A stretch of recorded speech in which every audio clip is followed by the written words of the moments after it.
방향님의 환자 기도를 통해서 죽을 수밖에 없는 영혼을 치료해 주시고 응답해 주신 우리 하나님께 다시 한번 영광의 박수 Donnons toute 올리겠습니다. gloire et connaissance à Dieu le Père et qui l'a guéri à 방향님의 travers la 설교 prière du pasteur 요한계시록 강해 principal pour le malade. 41번째 Nous 말씀을 allons 듣겠습니다. suivre le message du pasteur principal intitulé Enseignement sur l'Apocalypse, la 41e session. Et chers frères et sœurs en Christ, membres des églises branches et des sanctuaires locaux, tous les autres membres qui assistent à ces cultes via Internet et les téléspectateurs du GCN. La grande tribulation de 7 ans peut être divisée en deux périodes, c'est-à-dire la première mi-temps et la première moitié et la deuxième moitié. Et en comparant les 3 ans et demi du premier semestre au second semestre, l'environnement du premier semestre est relativement meilleur. Et bien sûr, de graves catastrophes naturelles et de guerres ont eu lieu partout pendant la grande tribulation de 7 ans. Avant cette époque, des catastrophes aussi terribles que celles-ci étaient inimaginables. Reste que l'ampleur de la calamité pendant la première moitié est moins terrible que pendant la deuxième moitié. Au cours de la première moitié, la persécution de ceux qui croient au Seigneur n'est pas encore si grave, mais au fil du temps, l'Union européenne révélera sa véritable identité. Le degré de persécution deviendra de plus en plus intense. Et c'est pendant la première moitié de la grande tribulation de 7 ans qu'il Dieu établit 144 évangélisateurs. Et c'est encore dans le laps de temps que les circonstances et les conditions de l'annonce de l'évangile sont sanctionnées. Les 144 évangélisateurs qui sont mis en place dans cette période de temps sont les personnes qui ont le cœur, le centre du cœur pour pouvoir sacrifier même leur vie pour le Seigneur, même s'il s'agit d'une courte période de temps. De nombreuses personnes atteindront le salut à travers eux. En fait, je vous ai dit que les âmes sauvées de cette manière sont différentes des croyants comme la paille et qui plus tard tomberont sur la terre et recevront à peine le salut par les martyrs. Ces personnes sont celles qui ont failli tomber en enfer sans voir la possibilité de connaître correctement Jésus-Christ. Cependant, on leur donne une chance d'accepter Jésus-Christ et puis d'atteindre le salut. Pas étonnant qu'ils ne fassent que rendre grâce encore et encore. Maintenant, ils sont vêtus de robes blanches et ils ont des branches de palmiers. Les branches de palmiers sont entre leurs mains. La robe blanche est la marque du salut et la branche de palmier est un symbole de victoire. Par conséquent, agiter cette branche de palmier donne adoration et gloire. Il crie aussi d'une voix forte, disant « Salut à notre Dieu qui est assis sur le trône et à l'agneau ». Et donne louange et gloire, une voix si forte dans la joie du salut. Lorsque vous êtes rempli de joie et de grâce, même si personne ne vous dit de le faire, vous louerez et prierez d'une voix si forte. Mais cette voix forte n'est pas dure ou gênante pour les autres, même si elle est brillante, puisqu'elle est pleine de grâce et d'esprit, elle apporte plutôt la grâce aux autres également.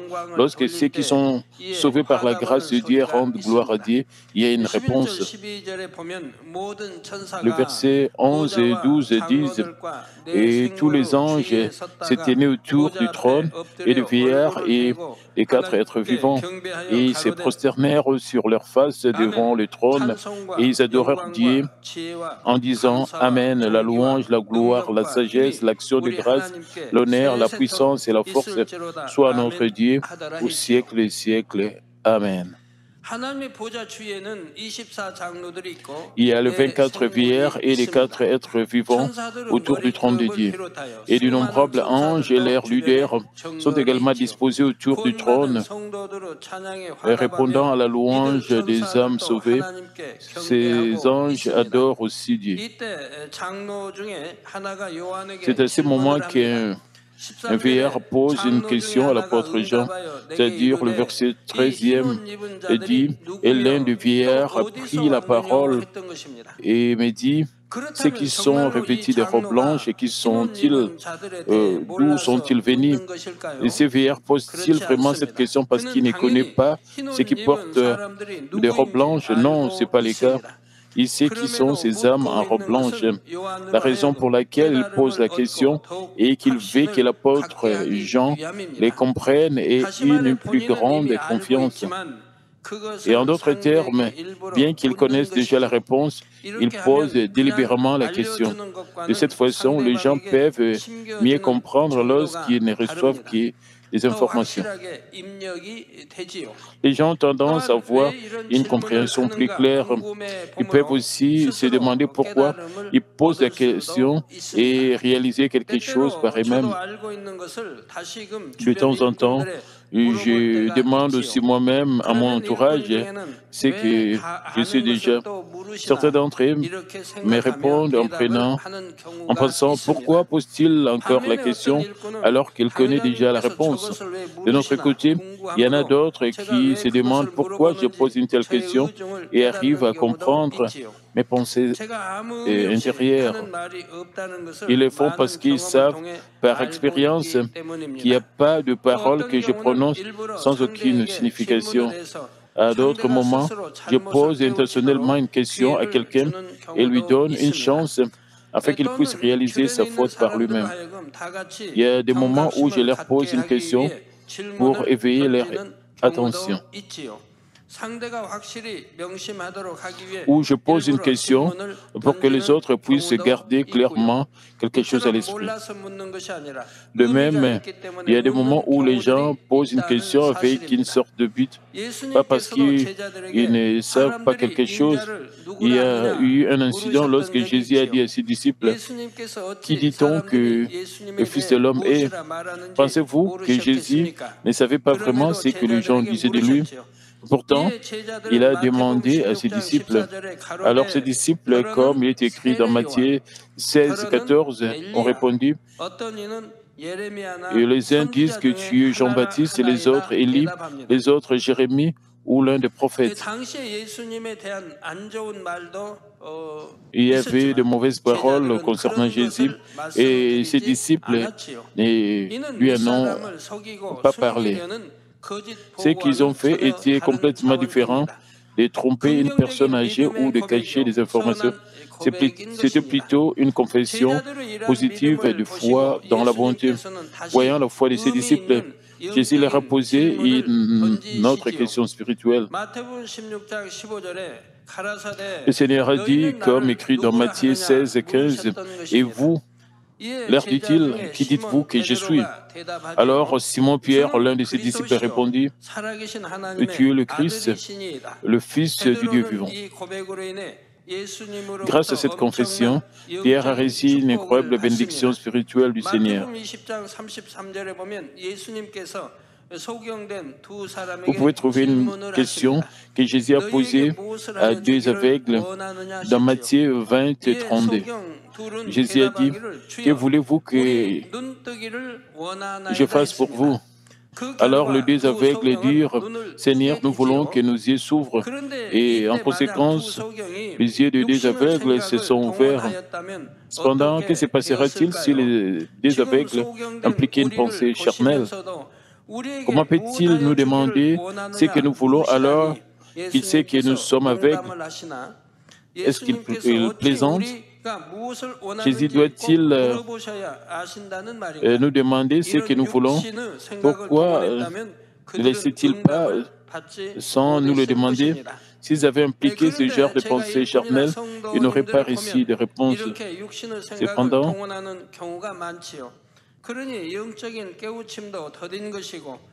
Cependant, il y a eu des chances que de nombreux ouvriers ou de membres de cette Église impliquent leur pensée charnelle de cette manière, leur compréhension spirituelle est lente et la bénédiction vient lentement. Pour cette raison, ce serait bien s'il pouvait comprendre pourquoi je pose une telle question et la comprendre spirituellement et la garder à l'esprit. Maintenant, qui sont ceux qui sont vêtus de robes blanches dans le passage biblique et d'où viennent-ils? Comme je vous l'ai expliqué plus tôt, ce sont les âmes qui reçoivent les salis par le salut glané pendant la grande tribulation de 7 ans. Cependant, parmi eux, ceux qui ont été sauvés, il n'y a pas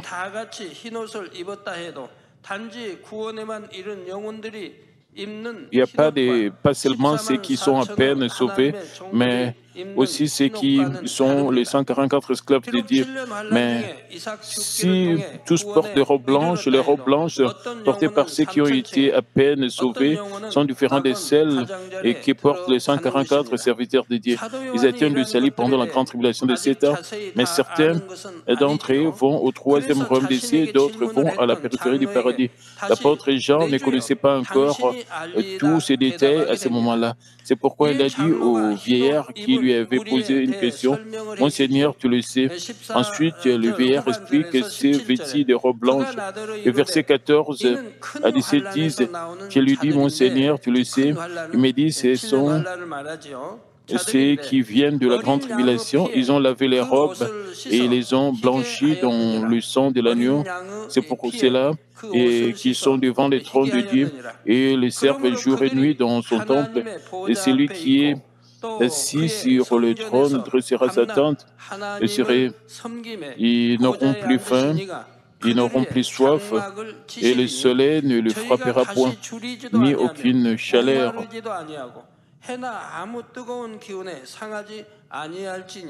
Et car l'agneau qui est au milieu du trône le pétra et les conduira aux sources des eaux de la vie, et Dieu essuiera toute larme de leurs yeux.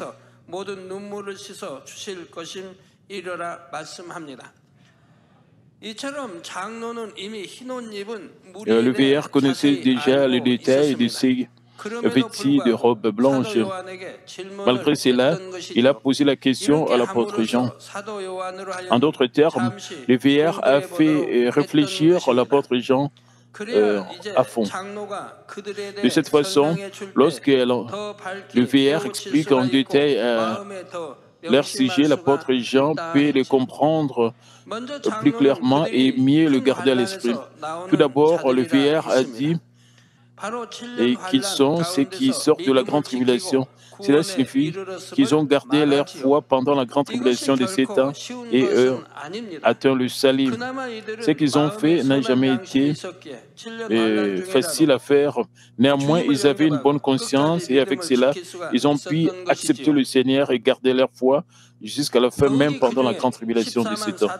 De plus, ces 144 000 serviteurs de Dieu ont reçu une grâce spéciale de la part de Dieu. Ils sont qualifiés non seulement pour recevoir le salut, mais aussi pour entrer dans le troisième royaume des cieux. Par conséquent, lorsque le vieillard dit « ils ont lavé les robes et les ont blanchies dans le sang de l'agneau », cela a des significations. L'une est qu'ils viennent de recevoir le salut et l'autre est qu'ils ont lavé leur cœur. Puisque la robe fait référence au cœur, laver la robe et la rendre blanche dans le sang de l'agneau signifie l'atteinte de la sanctification. Par conséquent, parmi ceux qui portent des robes blanches dans le passage, certains sont à peine sauvés, mais d'autres entrent dans le troisième royaume des cieux. Garder la foi et atteindre le salut sans faire de compromis avec le monde pendant la grande tribulation de 7 ans n'est jamais facile. Ainsi, c'est formidable qu'ils rejettent toute forme de mal et circoncisent leur cœur, même dans cette situation. C'est d'autant plus vrai qu'ils ont entendu la parole de Dieu et circoncis leur cœur par bonne conscience, même sans l'aide du Saint-Esprit. Le fait que ces livres publiés par cette Église leur seront d'une grande aide pendant la grande tribulation de 7 ans. À travers divers documents concernant la parole de Dieu tels que ces livres, ils arriveront à comprendre la sanctification qui est la volonté de Dieu. De plus, ces livres réveilleront d'innombrables âmes pendant la grande tribulation de 7 ans. Ceux qui, après prennent et s'arment de ces livres et sortiront pour prêcher ce qu'ils ont appris. Ces livres publiés par cette Église joueront un rôle si important. Par conséquent, nous devons traduire ces livres dans autant de langues que possible et les distribuer aux 4 coins du monde. Maintenant, le passage dit que ces âmes sauvées pendant la grande tribulation de ces temps, en particulier ces 144 serviteurs de Dieu, sont devant le trône de Dieu et ils les servent jour et nuit dans son temple. Mais vous ne devriez pas mal comprendre cela dans vos pensées charnelles. Quand nous allons au ciel, ce n'est pas n'importe qui peut se tenir devant le trône de Dieu. De plus, c'est un devoir si glorieux de servir Dieu dans son temple jour et nuit. Ce genre de devoir n'est pas un devoir qui peut être assigné à des âmes qui sont sauvées par le salut glané. Bien sûr, parmi eux se trouvent des serviteurs de Dieu qualifiés pour entrer dans le 3e royaume des cieux. Cependant, eux aussi ne peuvent pas venir devant le trône de Dieu. Alors, pourquoi le vieillard a-t-il dit cela? Lorsque nous allons au ciel, Dieu sonde non seulement la Nouvelle Jérusalem, mais aussi chaque endroit du ciel. Ainsi, peu importe où vous habitez au ciel, c'est finalement comme si vous vous teniez devant le trône de Dieu. Aussi longtemps que Dieu le veut, peu importe où une âme se trouve au ciel, Dieu peut communiquer avec l'âme comme si l'âme était devant le trône de Dieu.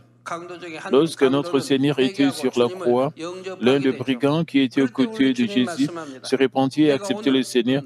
À ce moment-là, notre Seigneur a dit, « Aujourd'hui, tu seras avec moi au paradis. » Alors, notre Seigneur est-il vraiment allé au paradis? Non. Il est descendu dans la tombe supérieure et est ressuscité en 3 jours. Pourtant, il a dit qu'il serait au paradis. Que quelqu'un soit au paradis, dans le 1er, le 2e ou le 3e royaume des cieux, ou dans la Nouvelle Jérusalem, il est dans le domaine de notre Dieu et de notre Seigneur. Notre Seigneur, notre Dieu, sont n'importe où dans le ciel, parce que le voleur serait sauvé et irait au paradis. Notre Seigneur a dit, aujourd'hui tu seras avec moi. Bien sûr, c'est différent d'avoir une conversation avec Dieu face à face, puisque le ciel est un endroit spirituel qui appartient à Dieu. Cependant, chaque fois que Dieu le veut, il peut communiquer avec une âme où qu'elle se trouve. De plus, dans tous les lieux célestes, les gens peuvent regarder des événements en direct qui se déroulent devant le trône de Dieu.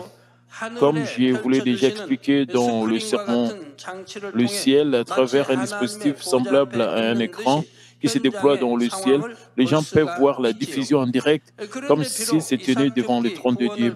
D'ailleurs, ceux qui entrent dans le 3e royaume des cieux, même s'ils sont sauvés par le salut glané, ils sont qualifiés pour voir le Seigneur. Ils peuvent également être invités à une fête ou à un banquet qui se tient devant Dieu la Trinité dans la Nouvelle Jérusalem.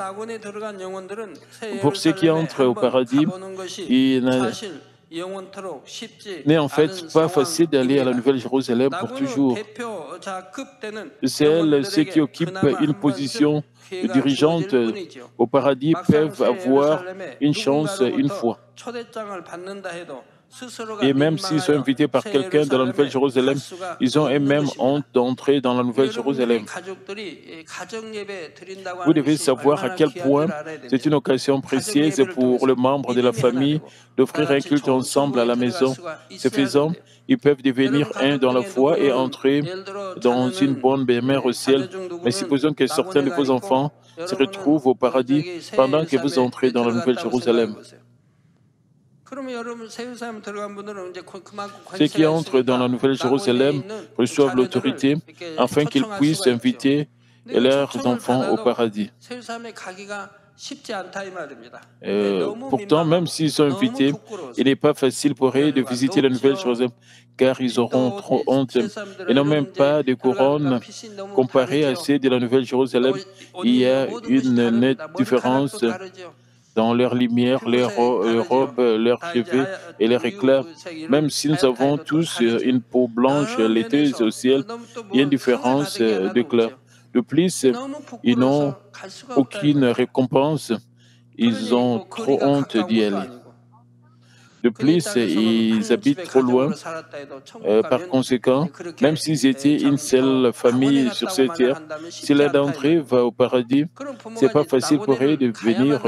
Ainsi, le parent et même doivent lui rendre visite au paradis. Et ce n'est pas facile non plus. Alors, combien ce serait plus difficile pour ceux qui vont aux abords du paradis? Maintenant, quand le passage dit qu'ils le servent jour et nuit dans son temple, cela ne signifie pas non plus qu'ils servent vraiment Dieu dans son temple jour et nuit. Dans un sens plus large, son temple, dans ce verset, indique tous les ciels. Ainsi, servir Dieu dans son temple revient à servir Dieu au ciel. Et ce n'est pas qui est lié le jour et la nuit au ciel. La Bible l'a décrit d'une manière que nous pourrions mieux comprendre. De plus, la signification de servir n'est pas assister ou servir, c'est adorer et louer Dieu. Cependant, il y a ceux qui serviront réellement Dieu, la Trinité, dans son temple jour et nuit. Psaume 101:6 dit « J'aurai les yeux sur le fidèle du pays. »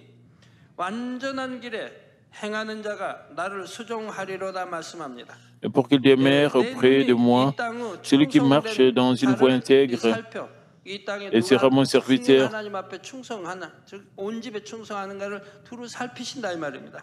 Mes yeux seront sur le fidèle du pays, cela signifie qu'il cherche et qui est vraiment fidèle à Dieu dans toute la maison de Dieu. Notre Dieu est notre Seigneur, c'est-à-dire la parfaite sanctification et la parfaite fidélité. Il sera mon serviteur. Si quelqu'un est correctement qualifié selon cette parole, il se verra attribuer une position aussi glorieuse. Ensuite, le vers dit, et celui qui est assis sur le trône dressera sa tente sur eux. Dieu donne à chaque âme sauvée une demeure appropriée au ciel. Ceux qui entrent dans le premier royaume des cieux ou au-dessus, ils recevront une maison individuelle. Bien entendu, à ceux qui iront au paradis, un lieu où ils pourront habiter ensemble leur sera donné. Dresser sa tente a des significations. Premièrement, cela signifie que Dieu prépare une place pour ces âmes qui vont à peine au paradis. La tente est un petit abri sous lequel un homme peut échapper à la pluie ou au soleil. Il ne s'agit pas d'une maison ou dans un lieu fixe, mais d'un lieu temporaire et mobile. De même, un endroit individuel inamovible, un endroit individuel inamovible n'est pas donné à une âme qui va au paradis. On leur donne seulement un endroit où ils peuvent se reposer dans une certaine situation. Mais pour ceux qui sont au premier royaume des cieux ou au-dessus, tente a une signification un peu différente. La deuxième signification de dresser la tente est donner un endroit personnel, contrairement au paradis. Dieu les récompense avec de belles récompenses et une tente dans le ciel selon ce qu'ils ont fait sur la terre. Et surtout, la tente qui est donnée aux âmes qui vont au troisième royaume est complètement différente de la tente donnée à ceux qui vont au deuxième royaume des cieux ou en dessous. Même le meilleur endroit du deuxième royaume des cieux est équipé d'une seule installation qu'un individu désire. D'autre part, ceux qui vont au troisième royaume des cieux ou au-dessus peuvent avoir tout ce qu'ils veulent. Bien sûr, les maisons du troisième royaume sont également différentes de celles de la Nouvelle-Jérusalem. Par conséquent, si vous avez vraiment la foi et l'espoir pour le ciel, vous vous efforcerez sûrement d'aller au troisième royaume des cieux ou au-dessus, la ville de la Nouvelle-Jérusalem. Ne pensez-vous pas que vous ne pouvez pas vous efforcer d'aller dans un meilleur endroit au ciel si vous croyez vraiment qu'il y a un ciel et qu'il y a une grande différence entre chaque lieu d'habitation? Et si vous aviez un cœur sincère et une foi parfaite, à quoi ressemblerait votre vie? Et si vous avez vraiment la foi, vous viseriez sûrement une meilleure demeure dans la Nouvelle Jérusalem. Vous ne voudriez pas prendre des choses sans signification.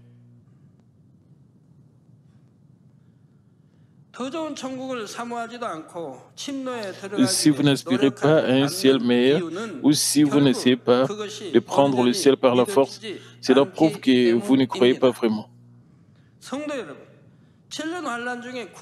Chers frères et sœurs, ceux qui sont sauvés pendant la grande tribulation de 7 ans sont ceux qui connaissent la tribulation la plus grave.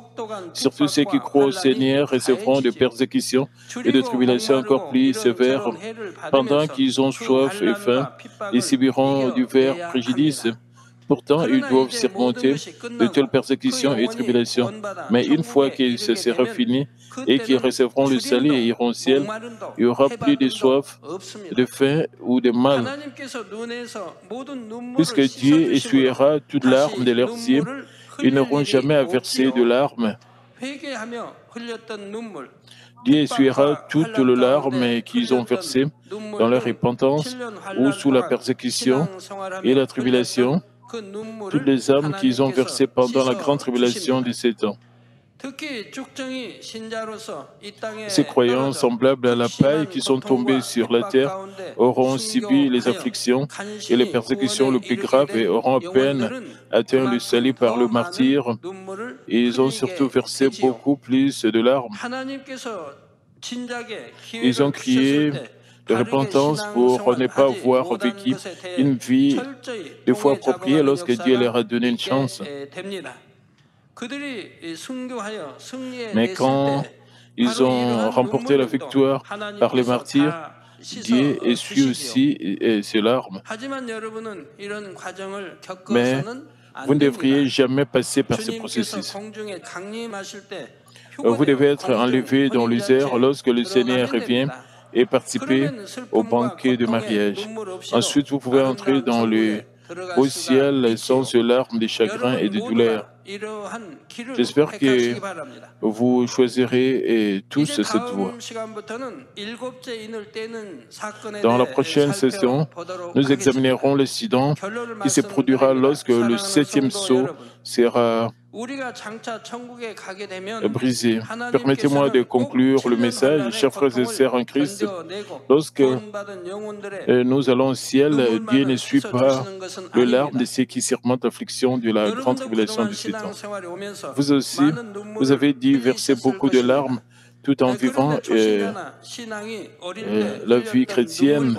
Mais les larmes que vous avez versées lorsque vous étiez un croyant novice ou lorsque votre foi était faible, et les larmes que vous versez lorsque votre foi est mûre ont une signification différente. Les larmes que vous avez versées à cause du péché, les larmes que vous avez versées pendant le raffinement ou la persécution, les larmes que vous avez versées à cause de votre mal ou de vos ressentiments, ce sont les larmes que vous versez lorsque vous n'avez pas encore complètement rejeté le péché, mais que vous êtes resté dans la chair. Cependant, une fois que vous accomplissez la sanctification, vous ne versez plus de telles larmes charnelles. Vous ne verserez de larmes que pour le royaume de Dieu et pour les âmes mourantes.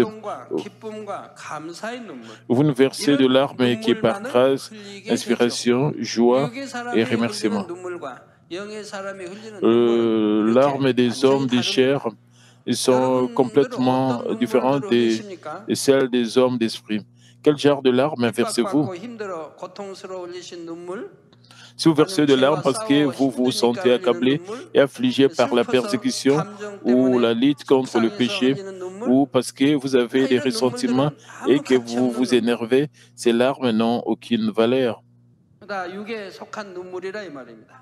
Ce sont toutes de larmes charnelles. Alors, quel genre de larmes sont les larmes spirituelles? Et j'explique beaucoup de choses Aujourd'hui, il y a de larmes charnelles, des larmes spirituelles. Mais j'aimerais que vous y réfléchissiez. Quel genre de larmes sont les larmes spirituelles? Vous souvenez-vous de ce que notre Dieu, notre Seigneur nous a dit? Il nous a dit de nous réjouir et de veiller et de prier et de rendre grâce en toutes circonstances. Si vous le faites, vous êtes sûrement un homme d'esprit qui peut toujours se réjouir et rendre grâce. Les larmes de ces personnes sont de larmes de joie et de larmes d'action de grâce. De larmes et d'hommes d'esprit sont versés pour accomplir le royaume de Dieu. Ils ne versent pas des larmes pour leurs propres enfants et leurs souffrances, mais ils versent des larmes pour le royaume de Dieu et sa justice pour les âmes. Et ils ont versé de larmes, de grâce, de joie et d'action de grâce.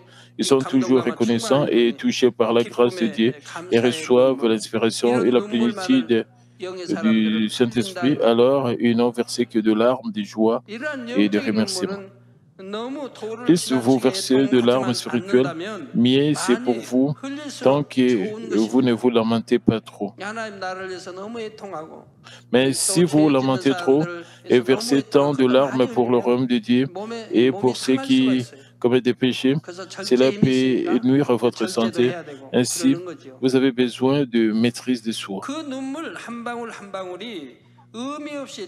Et chaque goutte de ces larmes ne disparaît pas en vain, sans aucune signification. Les larmes seront emportées au ciel par des anges. Elles seront amassées en récompense. Au ciel, Dieu vous payera avec de belles récompenses et gloire pour le larmes que vous avez versées. Maintenant, quel genre de larmes avez-vous à verser? Peu importe combien de larmes vous versez dans votre lutte contre le péché, elles ne deviendront pas des récompenses. C'est parce qu'elles sont des larmes que vous devez verser pour rejeter le péché en tant qu'enfant de Dieu. Par conséquent, je vous exhorte à rejeter le péché et à atteindre rapidement la sanctification et à verser de larmes qui s'accumuleront comme récompense au ciel. J'espère que vous n'avez versé que de larmes, de joie, de remerciements et de bonheur. Certaines personnes mènent apparemment une bonne vie chrétienne, mais elles souffrent ou sont frappées par une maladie. Alors, c'est une bonne chance pour elles d'être bénies. C'est une preuve pour la bénédiction, car c'est là le fait de se demander pourquoi une telle maladie les a frappés et pourquoi ils n'ont pas été protégés. Ils ont mal compris qu'ils étaient fidèles et qu'ils vivaient de bonnes vies chrétiennes. Alors qu'ils sont frappés par une maladie, ils réalisent qu'il doit y avoir un mur de péché et essaient de s'examiner. Ils essaient de découvrir le mur de péché et d'examiner leur propre vie chrétienne. Ils réalisent quel genre de vie chrétienne ils mènent. Ils réalisent s'ils ont vécu une vie chrétienne charnelle ou spirituelle. Ils prennent conscience d'eux-mêmes à travers ces moments d'épreuve. Personne ne peut être sûr de sa santé. Une personne qui semble être en bonne santé peut la perdre d'un coup. À moins que notre Dieu le Père ne nous protège. Nous n'avons aucune idée de quand et de quel genre d'événement peut nous arriver. Nous avons toujours besoin de la protection de Dieu parce que Dieu vous protège même lorsque vous avez eu un accident de voiture au point que votre voiture a dû être mise au répit. Aucun de vos os n'a été endommagé. Même après que vos enfants aient été renversés par une voiture, leurs corps sont restés intacts, sauf leurs vêtements étaient déchirés. Combien de fois de tels cas se produisent en un an? Nous avons besoin de la protection de Dieu. Je parlais de larmes spirituelles tout à l'heure. Les larmes spirituelles, même une goutte, ne disparaît jamais. Et toutes les larmes spirituelles sont versées pour le royaume de Dieu et sa justice. Et juste comme les sons de vos paroles ne disparaissent pas, mais restent tels qu'ils sont, chaque goutte de vos larmes spirituelles ne disparaît pas sans signification. Lorsque vous versez de larmes, les anges le reçoivent et le prennent. Ce n'est que... C'est pas que les anges délivrent vos larmes. Le larme se transforme en bijou et il y a beaucoup de gens dans cette église qui voient cela avec des yeux spirituels ouverts et se transforment en joyaux et les anges le délivrent et elles sont amenées au trône du Père par les archanges. Elles deviennent toutes des récompenses célestes. Toutes les larmes spirituelles que vous versez deviennent des récompenses célestes et car elles sont inestimables. Ces larmes ne sont pas versées sans signification. Elles sont dérivées de votre lamentation pour les âmes et pour le royaume de Dieu et sa justice et aussi d'action de grâce. Vous versez de larmes parce que vous êtes réjouis et ravis de l'espoir du ciel. Parce que le Père est satisfait de vos larmes spirituelles, pas même une goutte d'entre elles ne tombe par terre sans signification et se transforment en joie et sont délivrées par des anges à Dieu le Père. Ces larmes deviennent des récompenses au ciel, mais je ne vais pas dire que vous devriez faire couler des larmes. Vous ne pouvez pas avoir de larmes spirituelles par force, parce que j'ai versé beaucoup de larmes. Je pense que j'obtiendrai beaucoup de récompenses pour cela. N'oubliez pas de verser de larmes pour les innombrables âmes dans le monde qui meurent sans connaître le Seigneur. J'espère que votre vie de croyance sera pleine de larmes, de grâce et d'inspiration. Et que vos larmes spirituelles fassent de vous des âmes aussi belles que de perles, afin que vous puissiez franchir fièrement les 12 portes de perles de la Nouvelle Jérusalem. Au nom du Seigneur Jésus-Christ, je prie. Et prions tous concernant ce message. Père éternel, merci encore pour cet enseignement combien profond de l'Apocalypse. Permet que nous puissions réaliser qu'il y a de larmes charnelles et il y a aussi de larmes spirituelles. Permet que nous puissions verser de larmes spirituelles. Permet que nous puissions nous débarrasser de la chair, que nous puissions atteindre la sanctification, pour que nous puissions verser de larmes spirituelles, que nous puissions prier pour les âmes du monde entier. Pour le salut des âmes, que nous puissions prier pour ton royaume et sa justice. Père, aide-nous à comprendre toutes ces choses, à bien assimiler tous ces enseignements et à les pratiquer, à les mettre en pratique dans notre vie chrétienne. Au nom du Seigneur Jésus-Christ, je sais prier. Amen. Recevons la prière pour le malade du pasteur principal. Et s'il vous plaît, mais posez vos mains sur vos parties malades. Si vous n'êtes malade, posez votre main sur votre poitrine et recevez cette prière avec foi. Alléluia, Dieu Tout-Puissant et Dieu d'amour. S'il te plaît, pose ta main sur tous ceux qui reçoivent cette prière maintenant. Montre tes œuvres transcendant le temps, l'espace, sur tous ceux qui reçoivent cette prière, sur QCN, Internet, via satellite, dans les églises branches, dans les sanctuaires locaux.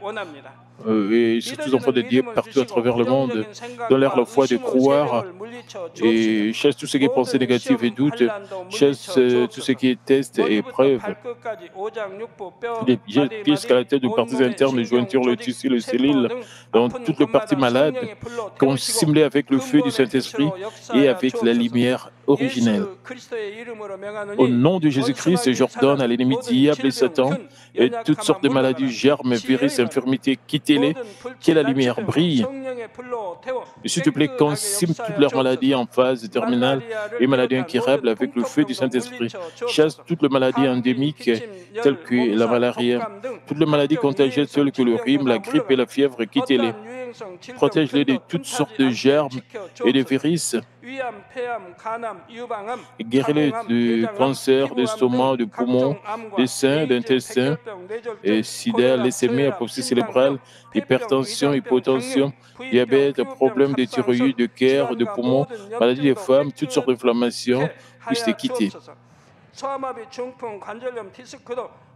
Et guérir tout ce qui est polio, AVC, arthrite, hernie discale, douleur dorsale, maux de tête, névralgie et toutes sortes de douleurs puissent disparaître. Épilepsie, autisme, dépression, névrose et autres maladies mentales, quittez-les.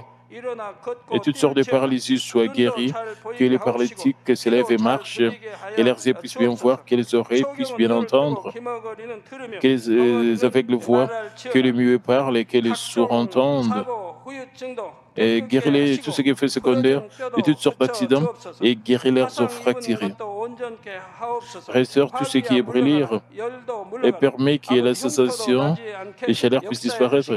Père, permet qu'il n'y ait pas de cicatrices qui restent et soyez purifiés de toutes sortes de dépendances à la drogue, d'empoisonnement et de mauvaises substances. Que les tissus morts, les cellules mortes soient régénérées et ramènent des morts à la vie. Donne à tes enfants la bénédiction de la conception. Recevez la bénédiction de la conception. Au nom de Jésus-Christ, j'ordonne à l'ennemi diable et Satan, les principautés et les mauvaises forces de lieu céleste et leurs serviteurs qui tuent. Tout ce qui est esprit impur, esprit de division, toute force des ténèbres, et toute force de séparation, et tout ce qui est une chaîne de méchanceté soit brisée, ténèbres quittez-les, que la lumière brille. La Père Dieu, donne à ses enfants la force de se créer dans la prière et la puissance de rejeter le péché de devenir sanctifié. Comme leur âme prospère, permet qu'il se passe avec eux et se passe bien et que leurs familles soient évangélisées. Protégez de toutes sortes d'accidents et de désastres pendant cette semaine et permet qu'ils puissent mener une vie prospère sans aucun problème avec le pardon du Saint-Esprit, l'armée céleste, avec les anges, avec tes enfants. Protège tous les enfants, leurs familles, leurs lieux de travail, leurs affaires.